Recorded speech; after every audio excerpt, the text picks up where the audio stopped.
আসসালামু আলাইকুম। সবাই কেমন আছেন? আশা করি আল্লাহর অশেষ রহমতে সবাই বেশ ভালো আছেন। আজকে আপনাদের সাথে শেয়ার করব একটি ঘটনা। তাহলে আর কথা না বাড়িয়ে চলুন ঘটনাতে চলে যাই।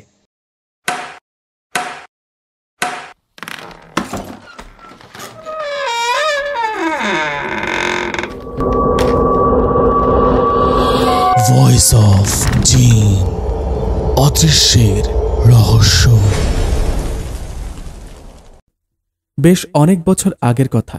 কাগজে একটা খবর বেরিয়েছিল, একজন খুনি পুলিশের চোখে ধুলো দিয়ে এই কলকাতাতে লুকিয়ে আছে। পুলিশ তদন্ত করে এই পর্যন্ত বুঝতে পেরেছিল যে খুনিটা উত্তর কলকাতার কোথাও কোনো বাড়িতে ছদ্মবেশে ডেরা গেড়ে আছে। লোকটার ছবিও ছাপা হয়েছিল। কাগজে বলা হয়েছিল কেউ যদি লোকটার সন্ধান দিতে পারে তাহলে গভর্নমেন্ট থেকে তাকে পুরস্কৃত করা হবে। সে সময় এখনকার মতো এত খুন খারাপি হতো না, তাই এইরকম একজন ভয়ঙ্কর খুনিকে পুলিশ ধরতে পারছে না। আর সে বহাল তবিয়তে এই কলকাতায় রয়েছে জেনে রীতিমতো ভয় পেয়ে গিয়েছিলাম। আর ভয় পেয়েছিলাম বলেই ঘটনাটা আজও আমার মনে আছে। তারপর সেই খুনি ধরা পড়েছিল কিনা সে খবর আর পায়নি, অন্তত কাগজে কিছু চোখে পড়েনি। জানতে পেরেছিলাম অনেক বছর পর, সেও খবরের কাগজ পড়েই। ঘটনাটা এইরকম। মানিকতলা ব্রিজের ওপারে একটা 2 রুমড ফ্ল্যাট কিনেছিলেন বিভাবতী সরকার। টাকাটা দিয়েছিল তার একমাত্র ছেলে, দিল্লিতে চাকরি করে। মাকে বলেছিল, তুমি তো কলকাতা ছেড়ে নড়বে না, টাকা দিচ্ছি, একটা ফ্ল্যাট কিনে নাও। রিটায়ার করে তো কলকাতাতেই তোমার কাছে গিয়ে থাকতে হবে। সেই মতো বিভাবতী দেবী ফ্ল্যাটটি কিনলেন। ফ্ল্যাট বাড়িটা একটা পুরনো ভাঙা বাড়ি আর খানিকটা জলা জমির ওপর তৈরি। একসময় এইসব অঞ্চলে বাড়িঘর কমই ছিল। যে বাড়ি ভেঙে এই ফ্ল্যাট, সেটা ছিল কোনো এক ডাক সাইটে জমিদারের। জমিদারি কবে চলে গিয়েছিল?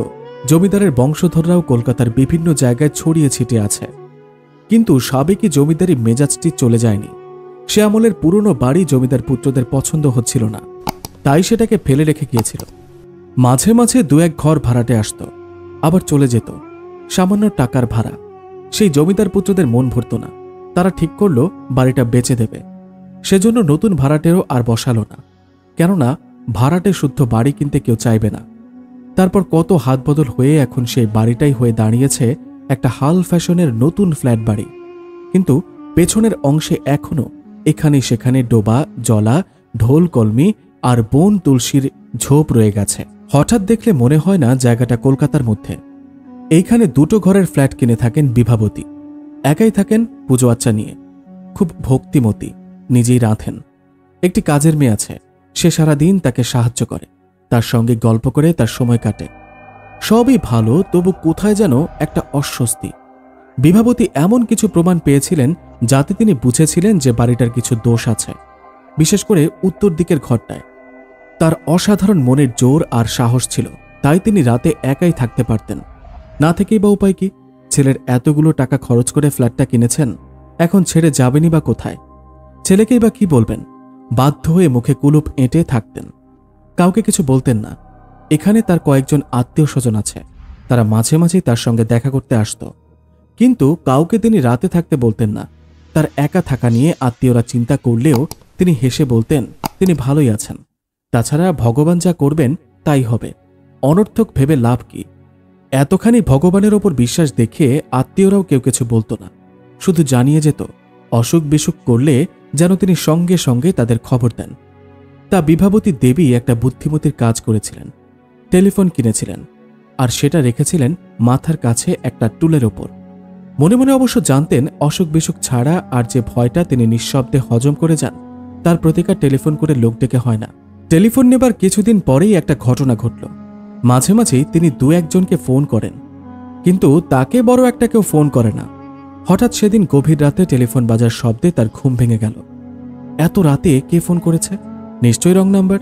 তিনি মশারির মধ্য থেকে হাত বাড়াতে যাচ্ছেন, হঠাৎ দেখলেন মশারির বাইরে থেকে একটা কালো লোমশ হাত রিসিভারটা তুলে তার দিকে এগিয়ে দিচ্ছে। হ্যাঁ, শুধুই একটা হাত। তিনি চমকে উঠলেন, ভয় পেলেন, কিন্তু মুহূর্তেই সামলে নিয়ে শান্ত গলায় বললেন, কে তুমি? কি চাও?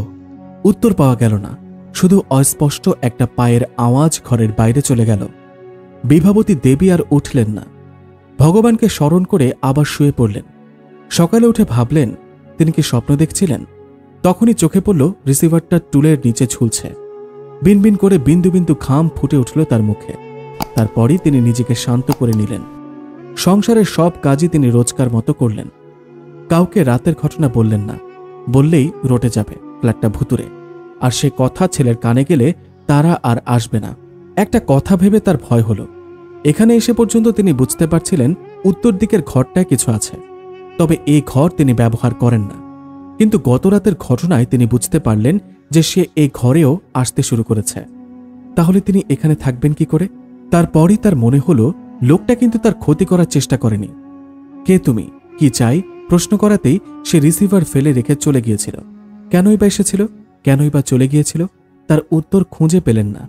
আরও একটা উত্তর খুঁজে পেলেন না। অত রাতে কে তাকে ফোন করেছিল? সত্যি কি রং নাম্বার ছিল? যাই হোক, এদিনের পর থেকে সে আর এ ঘরে ঢোকেনি। কিন্তু গোল বাঁধালো একদিন কাজের মেয়েটা। তিনি ঠিক করেছিলেন কাজের মেয়েটাকে রাতে তার কাছে থাকতে বলবেন, তার জন্য বেশি মাইনেও দেবেন। মেয়েটা রাজিও হয়েছিল। কিন্তু এরই মধ্যে একটা ঘটনা ঘটল। সেদিন সন্ধ্যাবেলা হঠাৎ আলোগুলো নিভে গেল। বিভাবতী দেবী বুঝলেন লোডশেডিং। এ তো রোজকার ব্যাপার। কিন্তু হঠাৎই কাজের মেয়েটা ভয়ে কাঁপতে কাঁপতে ছুটে এলো তার কাছে। মুখ দিয়ে তার কথা সরছে না। বিভাবতী দেবী জিজ্ঞেস করলেন, কিরে মালতী, কি হয়েছে? মালতী অতি কষ্টে শুধু বলল, একটা লোক। লোক কোথায়?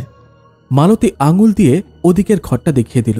তারপর কোনো রকমে বলল, ওই ঘরটায় যখন ও ঝাঁট দিতে ঢুকেছিল তখনই লোডশেডিংটা হলো।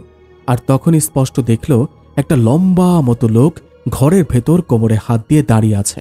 বিভাবতীর বুকটা ভয়ে কেঁপে উঠল। লোক বলতে মালতী কি বোঝাতে চাইছে বুঝতে বাকি রইল না তার। কিন্তু মুখে সাহস দেখিয়ে বললেন, ও ঘরে লোক আসবে কোথা থেকে? নিশ্চয় চোখের ভুল। মালতী যতই বোঝাতে চায় চোখের ভুল নয়, বিভাবতী ততই বললেন, না, চোখের ভুল। ও ঘরে লোক আসবে কোথা থেকে? মালতী চুপ করে আছে দেখে তিনি আরও জোর দিয়ে বললেন, আমি এতদিন আছি, কই কোনো কিছু তো দেখিনি। মিথ্যে কথাই বলতে হয়েছিল বিভাবতীকে। কিছু না দেখলেও ওই বদ্ধ ঘরে মানুষের চলাফেরার শব্দও তিনি এক আধবার নয়, বারবার শুনেছিলেন। বাধ্য হয়ে মিথ্যে বলতে হয়েছিল বিভাবতীকে। না বললে যে মালতী এ বাড়িতে কাজ করে ছেড়ে দেবে। শেষ পর্যন্ত মালতী থাকল, তবে সন্ধে হবার আগেই চলে যেত। তখন থেকে বিভাবতী সারা রাত একা মুখ বুজে আর পাশের তালা বন্ধ ঘরটার মূর্তিমান আতঙ্ক। সেদিনও তার নিস্তব্ধ ঘরটাকে সচকিত করে টেলিফোনটা বেজে উঠল। তবে গভীর রাতে নয়, সন্ধ্যের একটু পরে। চমকে উঠলেন বিভাবতী। কোনো রকমে রিসিভারটা তুলে নিলেন। হ্যালো, দিল্লি থেকে? ও বৌমা। তারপরে খুশিতে তার গলার স্বর আটকে গেল। হ্যাঁ, তা আছি, একরকম ভালোই আছি। আচ্ছা, তুমি কি আগে একদিন রাতে ফোন করেছিলে? অনেক রাতে? করনি? তাহলে রং নাম্বার। হ্যাঁ হ্যাঁ, অনেক রাতে কেউ করেছিল, কথা বলা হয়নি, কেটে গিয়েছিল। তুমি আসবে পরশুদিন? খুব খুশি হলাম। মাত্র এক রাতের জন্য? তোমার বন্ধুর বিয়েতে? থাকতে পারবো না দুদিন? কি আর করা যাবে, তবে তাই এসো। একমাত্র ছেলের বউ ফোন করেছে দিল্লি থেকে।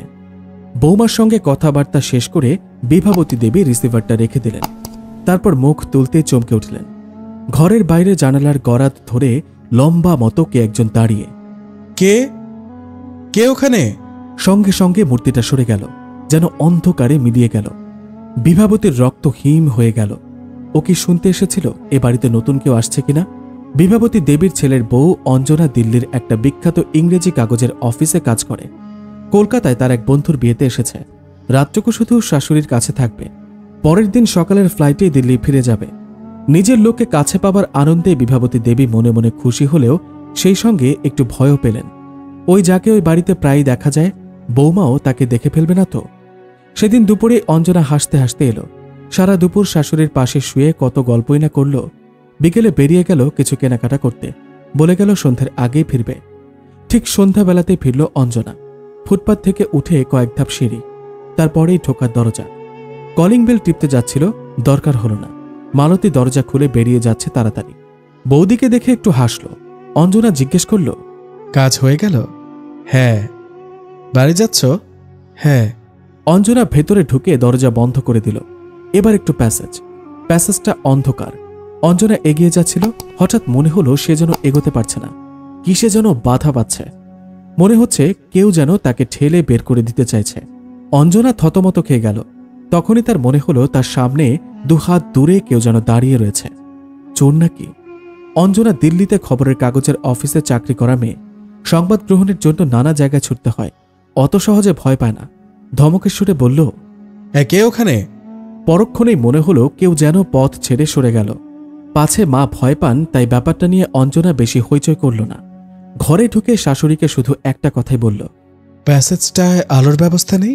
বিভাবতী অবাক হয়ে বললেন, আছে বই কি, এই তো মালতী গেল আলো জেলে, কিন্তু কিন্তু আমি তো দেখলাম অন্ধকার, তাহলে হয়তো বাল্বটা কেটে গেছে। আধ ঘন্টার মধ্যে অঞ্জনা সাজসজ্জা করে বিয়েবাড়ি চলে গেল। রাত 10টায় যখন ফিরল তখন দেখল প্যাসেজে দিব্যি আলো জ্বলছে। এবার শোবার পালা, কাল সকালেই প্লেন ধরতে হবে। বিভাবতী চেয়েছিলেন অঞ্জনা তার সঙ্গেই শুলে ভালো হয়। অঞ্জনা কিন্তু শাশুড়ির সঙ্গে শুতে রাজি হল না। বলল, ওদিকের ঘরটা তো খালি পড়ে রয়েছে, ওখানেই আমি শোবো। বিভাবতীর মুখটা শুকিয়ে গেল। তিনি অনেক করে বোঝালেন, বললেন, ও ঘরটা তো ব্যবহার করা হয় না, পরিষ্কার করা নেই, কি দরকার? একটা রাতে তো একটু কষ্ট করে না হয় আমার কাছে শুলে। অঞ্জনা ভাবল বোধহয় ও ঘরে বিছানা পাতা, মশারি টাঙানোর হাঙ্গামার জন্যই শাশুড়ি ও ঘরে শুতে বারণ করছেন। তাই বলল, হ্যাঁ, আপনি কিছু ভাববেন না, আমি সব ঠিক করে নিচ্ছি। বলে উত্তর দিকের ঘরে গিয়ে ঝাঁটপাট দিয়ে বিছানা পেতে নিল। নিরুপায় বিভাবতী আর কি করেন, শুধু বললেন, ভয়টাও পেলে আমাকে ডেকো। কিসের ভয়? ভূতের? ভূত কথাটা হঠাৎই তার মুখ থেকে বেরিয়ে গেল। কি আর করেন বিভাবতী? এক ফাঁকে তার গলার রুদ্রাক্ষের মালাটা অঞ্জনার বালিশের নিচে রেখে দিয়ে এলেন। মনে মনে প্রার্থনা করলেন, ঠাকুর, বৌমাকে রক্ষা করো। খুব ক্লান্ত ছিল অঞ্জনা, তাই হাত পা ছড়িয়ে আরাম করে শোয়া মাত্র ঘুম। তখনও সে জানত না কি ভয়ঙ্কর ঘটনা ঘটতে যাচ্ছে। অনেক রাত্রে আচমকা তার ঘুমটা ভেঙে গেল। অসহ্য গরমে তার নিঃশ্বাস যেন আটকে আসছে। মশারির মধ্য দিয়ে তাকিয়ে দেখল পাখা চলছে না। লোডশেডিং? কলকাতায় এত লোডশেডিং হয়? কিন্তু তখনই বাইরের জানালার দিকে চোখ পড়তে দেখল রাস্তার আলোগুলো দিব্যি জ্বলছে। তাহলে হঠাৎই তার মনে হলো ঘরের মধ্যে আরও কেউ রয়েছে। চমকে তাকাতে দেখল তার বিছানা থেকে মাত্র হাত পাঁচেক দূরে লম্বা মতো একটা লোক কোমরে হাত দিয়ে তার দিকে ভয়ঙ্কর দৃষ্টিতে তাকিয়ে আছে। এইরকমই একটা আবছা চেহারা সে প্যাসেজে দেখেছিল সন্ধ্যাবেলা শপিং সেরে বাড়ি ঢোকার সময়। তখন মুখ দেখতে পায়নি। ধর্মর করে উঠে বসতে গেল অঞ্জনা, পারল না। মনে হলো তার সমস্ত শরীর যেন অবশ হয়ে গেছে। কি করবে ভাবছে। এই সময় দেখল লোকটা এক পা করে তার দিকে এগিয়ে আসছে। অঞ্জনা চিৎকার করতে গেল, পারল না। মুখ থেকে শুধু একটা গোঁ গোঁ শব্দ বের হলো। ততক্ষণে মূর্তিটা একেবারে মাথার কাছে এসে পড়েছে। একটা হাত দিয়ে মশারিটা তুলছে, তারপর কনকনে ঠান্ডা হাতটা দিয়ে অঞ্জনার বাঁ হাতটা খপ করে ধরে টানাটানি করতে লাগলো। মাগো! একটা শব্দই অঞ্জনার মুখ দিয়ে ছিটকে বেরিয়ে এলো। তারপর আর কিছু মনে নেই। পরদিন অনেক বেলায় শাশুড়ির ডাকাডাকিতে ঘুম ভাঙল অঞ্জনার। প্রথমে মনে হয়েছিল রাত্রে দুঃস্বপ্ন দেখেছিল, কিন্তু নিজের হাতের দিকে তাকাতে স্তম্ভিত হয়ে গেল। হাত মুচড়ে ধরার দাগটা তখনও লাল হয়ে আছে, আর আর মাথার দিকে মশারিটাও খানিকটা তখনও উঁচু হয়ে আছে। অঞ্জনা বিভাবতী দেবীকে উদ্দেশ্য করে বলল, আপনি এখানে আর একা থাকবেন না, আমার সঙ্গে চলুন। বিভাবতী একটু হাসলেন। হুট করে কি আর এখানকার পাট চুকিয়ে চলে যাওয়া যায়? তবে আমি এখন যাই, খুব তাড়াতাড়ি আপনার ছেলেকে নিয়ে আসছি, তারপর একসঙ্গে বসে আলোচনা করে ঠিক করা যাবে। এই কদিন একটু সাবধানে থাকবেন। ব্যাপারটা অঞ্জনা সহজে ছেড়ে দেয়নি। এ বাড়িতে এক রাত থাকার ভয়ঙ্কর অভিজ্ঞতা কাগজে লিখল। কলকাতায় এসে পুরনো কাগজপত্র ঘেঁটে যে তথ্যটা বের করেছিল তা হচ্ছে, সেই দীর্ঘদেহী খুনিটা পুলিশের চোখে ধুলো দিয়ে এই বাড়িতে লুকিয়েছিল দলবল নিয়ে। সাহস করে কেউ পুলিশকে খবর দিতে পারেনি। কিন্তু জমিদার পুত্রদের একজন বাড়িটা খালি করার জন্য একদিন লেঠেল পাঠিয়ে তাকে খুন করে ওইখানেই পুঁতে রাখে। পুলিশ পরে এসে মাটি খুঁড়ে লাশের সন্ধান করে। আশ্চর্য, কিন্তু লাশ পাওয়া যায়নি।